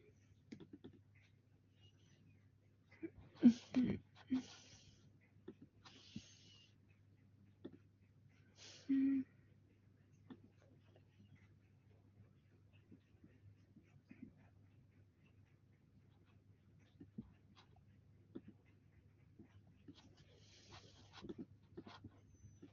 Dale Remind Me Later, porfa. Eso. Vale. Entonces ya te instaló, según parece, ¿no? Sí. Vale. Entonces, de los archivos que abriste, de los archivos que descargaste, Sí. dale al primero, Este el de de aquí, arriba. ¿verdad? Ese. Doble clic. Sí, sí, sí, eso es.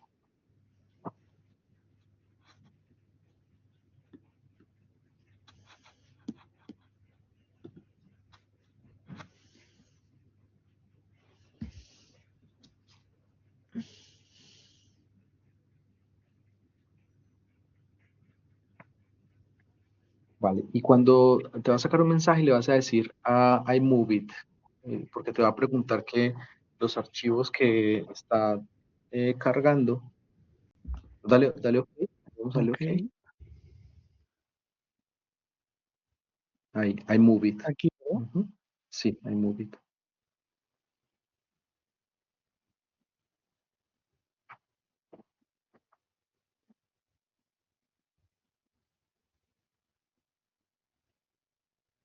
OK, enter.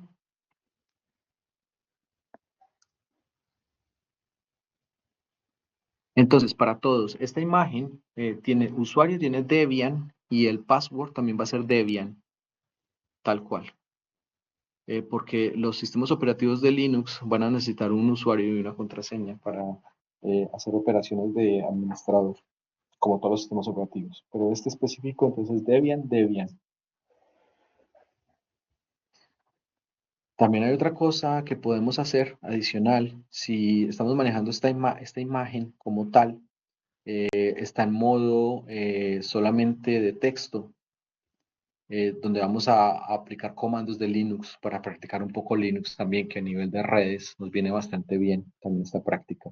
Pero si quieren algo más avanzado, pueden buscar cómo instalar algún entorno gráfico que se llama un GUI, y pueden instalarlo si quieren.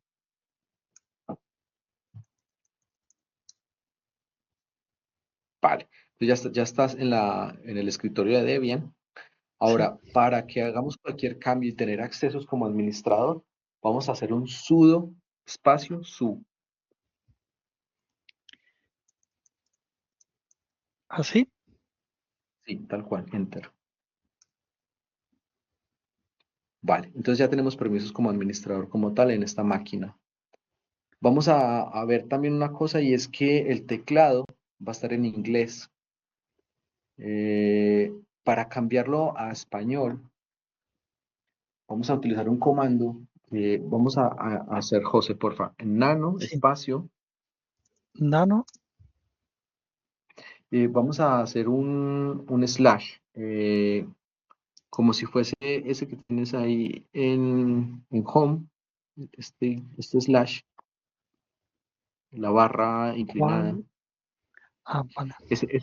En el ¿Qué sería? teclado en inglés Ah, creo que es la misma ñ, o puede ser la coma. No, ¿la coma de pronto? No, no. tampoco. Espérame, yo lo busco en el teclado en inglés. ¿Cuál es? El guión medio, Sí, la de al barra. lado del punto. Mm. Genial, Vale, gracias. sí.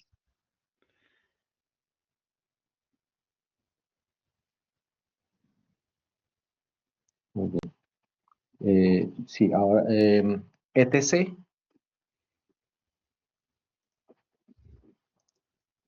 ETT, otra vez la barra, default. Está. Si quieres con el tabulador, él completa el comando, así que no hay necesidad de teclearlo todo. Puedes hacer el tabulador y él Vale, lo pone. vale. Luego, keyboard, K, E, Y, de teclado, y el tabulador, a ver si te lo completa. Eso es. Vale. Enter. Entonces, aquí lo que vamos a hacer es decirle que este nos está diciendo XK Layout US, quiere decir que el teclado está de Estados Unidos. Vamos a cambiarlo por ES, de España, de español. Entonces baja con el teclado, con las flechas, y cambias el US por ES. Vale. Podemos dar control X, y él nos va para cerrar, le das control X y él nos va a preguntar si grabamos la configuración. Te vas a decir que sí con la Y. Eso es, le das enter. Vale. Vale. Ahora, digamos que queda guardado el archivo, pero necesitamos que entre en operación el cambio que hicimos. Entonces vas a poner el comando, por favor, que es set setup con set up Setup, con sí. C O Setup con ¿no? N de Navarra Vale. y enter. Enter. Ahora prueba la ñ, por favor. Sí. Muy bien. Vale, ya entonces cambiamos Vale. el lenguaje. Y una última cosa también que quería enseñarles. Bueno, podemos ver, si quieres puedes ir por favor a un cd espacio. Con el comando cd vamos a ir a las carpetas. Entonces pones la barra, por favor, barra PORC, proc, ¿Así? no, proc, P, te lo pongo por aquí. Proc, ¿no? Proc, sí, sys, net, y le vas a dar enter. Proc, barra. Vale. Recuerda que con el tabulador puedes completar eso. Dale enter. Sí. Vale, estamos dentro de lo importante del Debian o de lo interesante del Debian es que nos permite ser muy modular respecto a las funciones de red. Entonces aquí vamos a ver, si tú le das un dir, un ls mejor, ls enter. Vale, esas son las carpetas que hay. Ahora dale un dir, dir, eso es enter. Vale, nos estamos usando lo mismo. ls-l, por favor. Ah, no, vale. Es porque aquí estamos viendo que vamos a tener diferentes carpetas. Entonces, hay unos stack, que es el IPv4, que son las carpetas que se pueden modificar del IPv4 y del IPv6. Quiere decir que hay un direccionamiento IPv4, que es el que hemos manejado desde DARPA, que es desde los inicios de toda la computación en el Internet, y hay un nuevo protocolo desde los años 2000. En el 98 se propuso, desde el 2005, 2010, ha ido en un incremento de implementación, pero de todas maneras el IPv6 es una teoría un poquito más avanzada que vamos a ver más adelante en otras asignaturas. Por ahora vamos a trabajar la teoría de redes sobre IPv4. Entonces ve CD espacio IPv4, por favor. Enter. Ahora sí vamos a darle ls. Este comando es para mostrar todo lo que hay dentro de esta carpeta.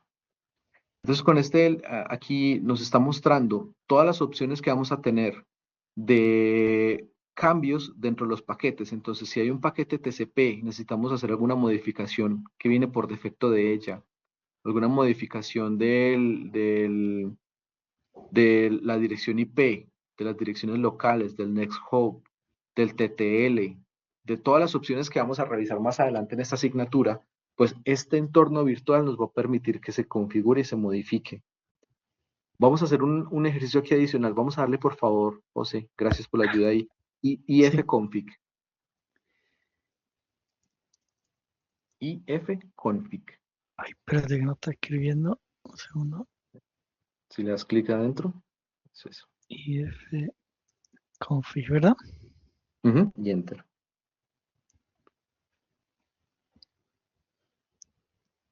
Pues bien, aquí podemos ver que nos está entregando la información de esta máquina virtual. Nos está diciendo qué direccionamiento IP tiene configurado. Entonces vamos a ver, por ejemplo, que el INET nos está diciendo 192.168.242.128 y una máscara de red, NetMask, y hay un broadcast. Hay un INET 6 que está en formato hexadecimal, de formato en dígitos de 16, de hasta 16, base 16. Hay un prefix length que es de 64, referido al INET 6. Hay un Ether. Este Ether es la MAC del dispositivo, de la tarjeta de red que tenemos configurada aquí.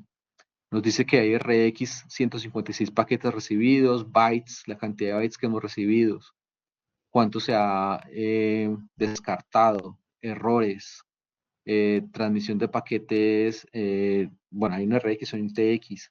Y luego también hay otra interfaz que se llama la L0, que es la loopback, que es una interfaz de red local, tiene una dirección IP específica, que es esa 127.0.0.1.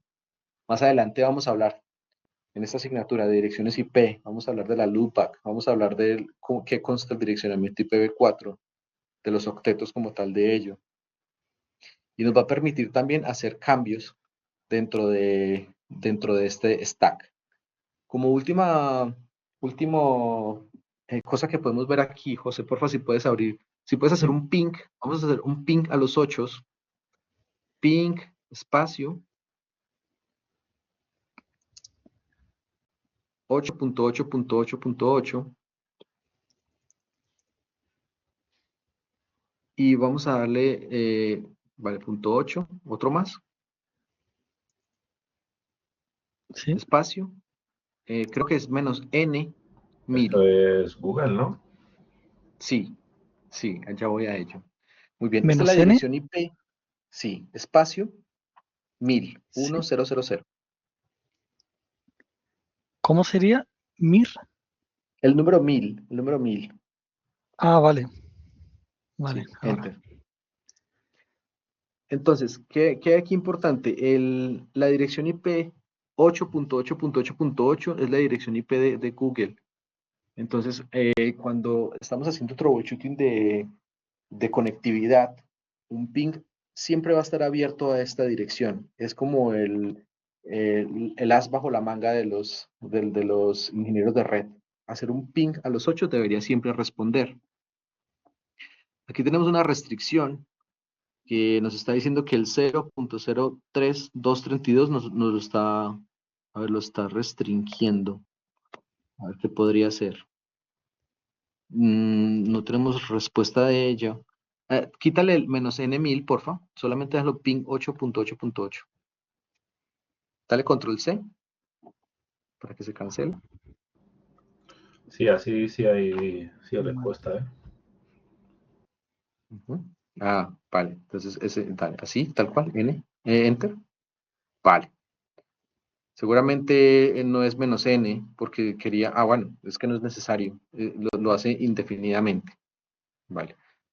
Es una opción del Debian, seguramente que -N le cambia algún paquete. Luego lo revisamos el por qué. Pero ¿qué es importante aquí? Estamos haciendo un ping por defecto. El sistema operativo está enviando 64 bytes de información en un protocolo que se llama ICMP y está enviando esta cantidad de paquetes. Es simplemente un protocolo que está haciendo un eco. Entonces, como decirle hola, y el otro lado te dice hola, hola, hola, hola, hola. El protocolo ICMP permite solamente hacer gestiones de conectividad. Vemos que tenemos allí la cantidad de bytes que estamos enviando, el tráiler de información, desde los 8, o sea, desde esta dirección IP, que es un servidor de Google, la secuencia, la cantidad de paquetes que estamos enviando, el TTL, que es un time to live, cuántos saltos tendría que dar este paquete antes de descartarse, y el tiempo, que es la latencia que estamos hablando ahorita en la teoría. Cuánto tarda en ir y volver este paquete hasta este servidor de Google. Ahora, fuera de esta máquina virtual, deja por favor el ping, José, y abre por favor el Wireshark. ¿Control C le doy o No, para salirte de la máquina dice, no, déjalo corriendo. lo Déjalo dejo así. así? Ah, vale, vale. Sí. Sí. Y ahora abre el Wireshark. Eh,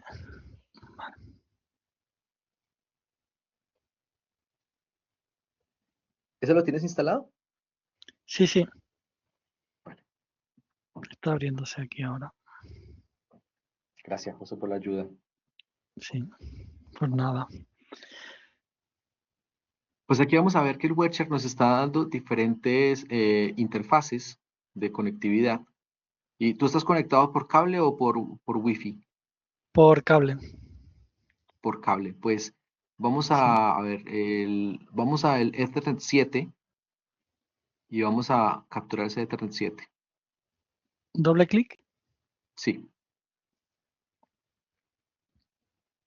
Y vamos a filtrar, ahí donde dice aplique un filtro, vas a poner ICMP. ICMP. ¿Dónde está? Que no lo veo el filtro. Ahí donde estás, está ahí titilando donde dice aplique un filtro de visualización. Ah, vale, vale, vale. ¿Qué es lo que pongo, Edward? ICMP. ICMP. Sí. Y enter. Vale. Pues como puedes ver, estamos revisando aquí. Hay un source y hay un destination. Si tú entras a la máquina virtual y le das control C, vas a ver que se paran los paquetes. Por el ejercicio nada más para saber que sí es ese. Dale control C.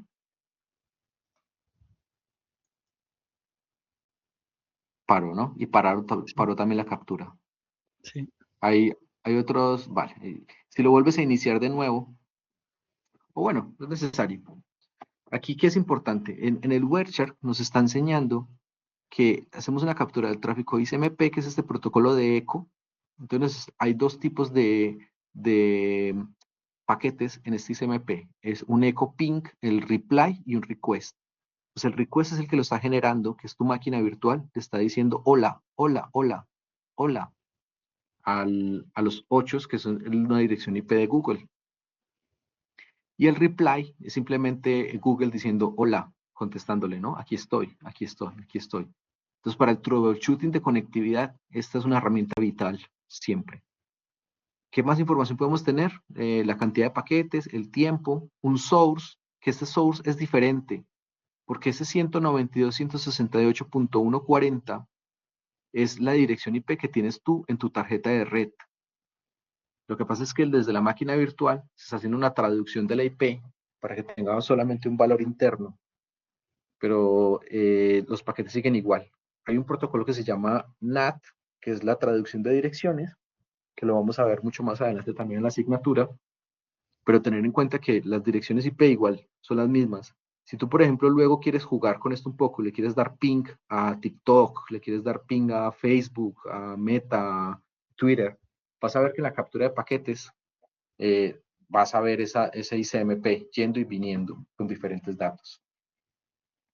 Vamos a ver también información del frame, de las capas del modelo OSI, del modelo TCP/IP, ahí donde dice frame 118, la capa 1, cómo está armada y constituido ese paquete, el Ethernet versión 2, el Ethernet que utiliza en capa 2 del modelo OSI, el Internet Protocol versión 1, el IP, la capa 3, y el Internet Control Message Protocol, en la capa 4.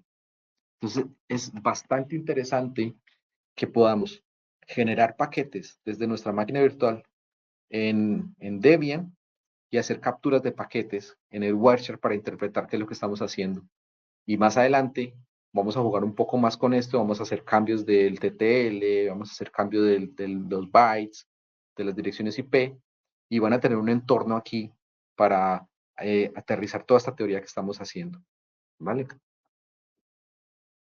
Así que genial, José. Muchísimas gracias por compartir tu pantalla en la instalación de Windows. A ti, Cuando haya Eduardo. inconveniente, podemos volver a este video que queda grabada la clase para verlo. Ahora, digamos que por hoy podemos dejar hasta aquí la parte de la capa 2, de lo que estamos hablando, de la capa 1, perdón, y de la instalación del VMware y de la imagen del Debian. Si quieres compartir Unixfer, ¿o pudiste hacerlo? Sí, lo pude instalar. ¿Me escucha? Sí. Sí, lo pude instalar y luego me salió una pantalla que me decía bienvenido, crear una nueva Ujú. máquina virtual, guía de usuarios, soporte y navegar por la librería de UTS. Esa, navegar por la librería. Ahí lo vas a hacer, por favor. Si quieres compartirnos pantalla para los usuarios de Mac. Ok. Ujú. Los demás chicos, si quieren ya desconectarse, pues genial, que igual va a quedar en el vídeo, lo que vamos a revisar aquí en Mac. Los que tengan que instalar Mac, lo vamos a ver con Unixer. No puedo compartir Y pantalla. no te deja. A ver. No. Ah, vale, es que no, sí, eres presentadora. Te deja. ¿Qué te dice? Mm, no me aparece para compartir. Tienes abajo donde está la cantidad de usuarios, aparece como una flechita, con un cuadrito y una flechita. Mm, Eh, Al lado en la- de settings, Ajá. a tu derecha. Ujú, No. A ver, te comparto pantalla yo para mostrarte dónde se puede hacer.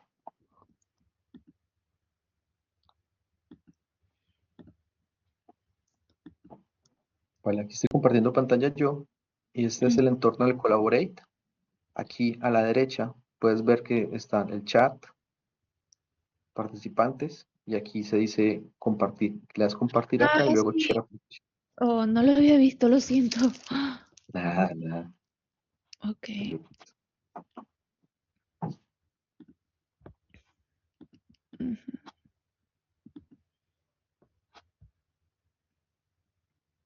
Ujú, ujú.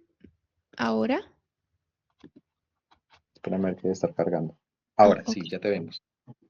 Vale. Ahora Mm, enséñanos. Ok. Vale. Vale, y ahora sí te aparece el Debian 11. Dale en ese Debian 11, por favor. ¿Debian 11? No, donde te decía navegar por, no, vuelve a abrir por favor Ok. el VMware. Un momento. Ujú.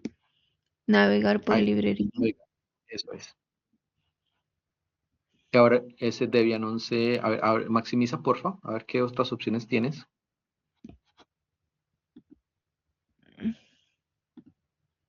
Vale, tienes muchísimas allí. Vamos al Debian 11 que estabas viendo ahorita, ese arriba. Debian 11 XFace, el cuarto. Ese, ¿Está? Ok, sí. yes. Sí. Abrir en UTM. Ok. Sí. Descargar.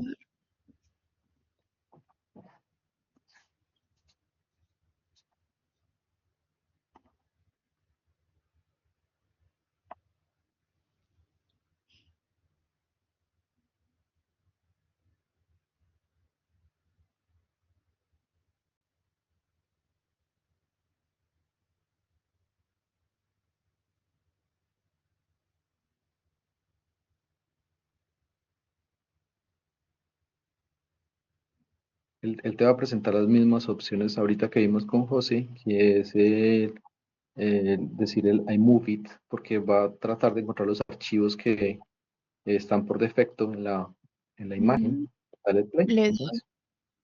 ¿Sí?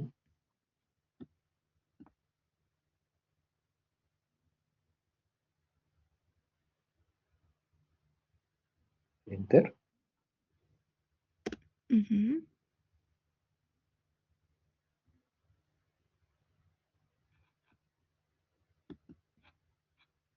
Bueno, fue más rápido, mejor todavía. Debian y Debian.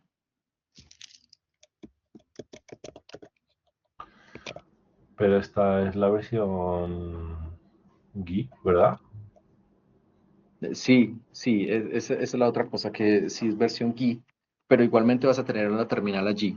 Para los que Ujú. tienen, para los que estamos, que acabamos de instalar en Windows, hay una opción que lo podemos ver, a ver si los puedo compartir por aquí. Aquí ya estás, ya ahí, permíteme porfa, Junifer, aquí puedes darles Sub. sudo, espacio, Ujú. su, no, Ujú. sin la R, Ok. espacio, su, Ujú. y ya estás, y dale enter. Y aquí ya puedes, Debian.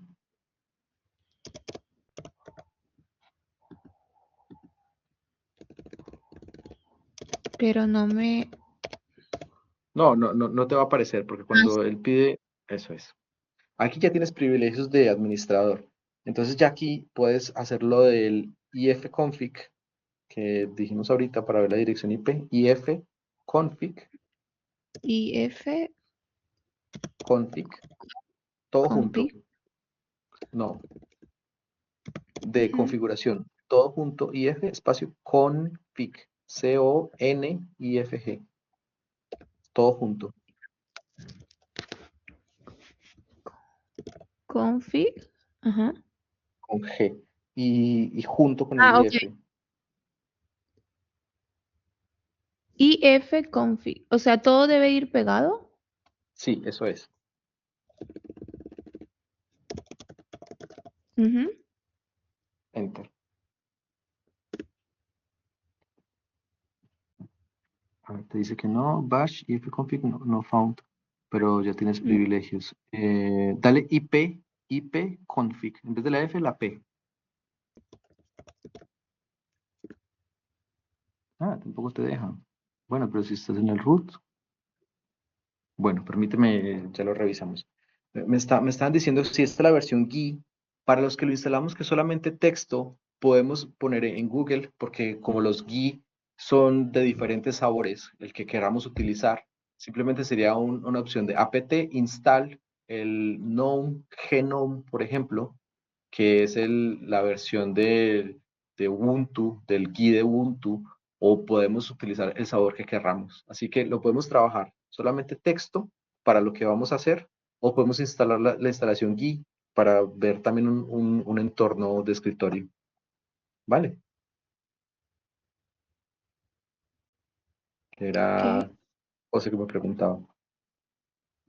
Ahora, para ti, Junifer, a ver qué no te deja. Vamos a revisarlo por aquí. A lo mejor es la versión del Debian que no te deja verlo.